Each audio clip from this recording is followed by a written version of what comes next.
Let's bring back in Michael Gottlieb.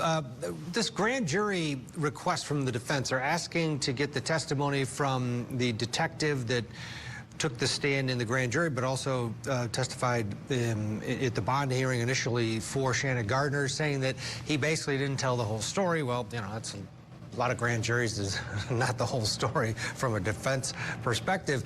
But the judge seemed, you know, to take it under advisement that there might be some there, and they might get what they want. What's your thought on that?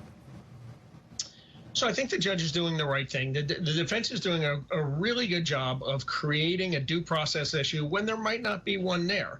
The grand jury doesn't have to get the whole story. It's not an adversary proceeding.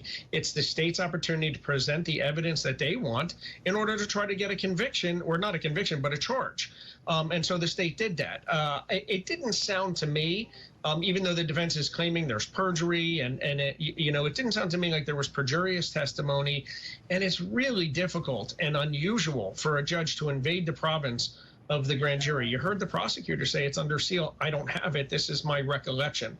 So I think the defense is doing a great job. I think the judge is doing a great job as well of hearing them out, giving them their day in court, and then deciding later on, based on all the evidence, whether or not they have grounds enough to invade the province of the grand jury as it relates to this detective.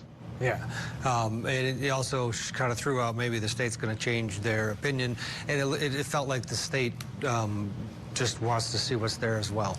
But we'll see. It's the beginning of this process, or not, but we're the midway of this pretrial process. The August of next year has been thrown out for a trial date. We'll see if that holds. Michael Gottlieb, thank you as always for your expertise.